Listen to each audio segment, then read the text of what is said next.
You mentioned the agreement. First of all, the talks between the US and the Taliban.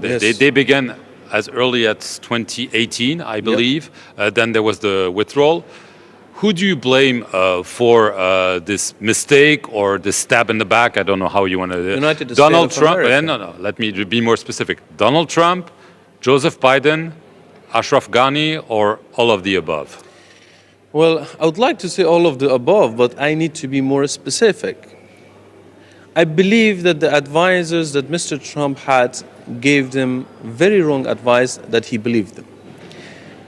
And also, the deal that they made with America, with Taliban, I cannot understand it from the point of view of an American for their own interest. However, they should have not said that, okay, the collapse of Afghanistan is the fall and the problem, or the sort of the problem of people of Afghanistan, or it's because of their fault. No.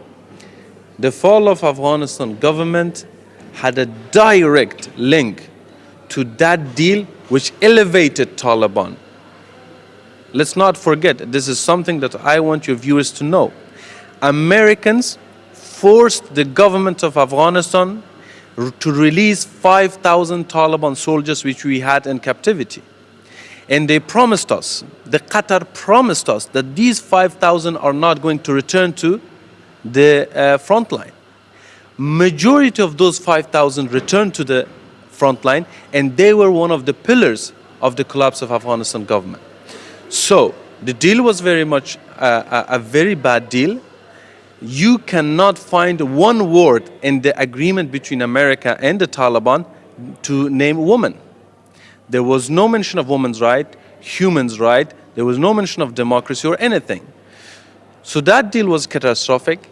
And also, when they decided to announce the non-conditional withdrawal by Mr. Biden, that is also something that we opposed, because I said, make it conditional that you must reach an agreement with your Afghan counterpart.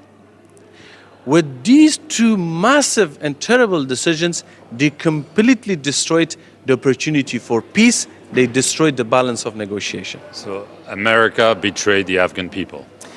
I believe that the United States of America, with that agreement, they not only betrayed the people of Afghanistan, but the peace opportunity was lost, and the democracy took a big hit, because it meant that many other terrorist groups around the globe, like TTP, like Boko Haram, like Shabab, and many others, they had a role model in ISIS, like Taliban, that if we continue fighting like Taliban, one day America was going to send us another Khalilzad to make a deal with us.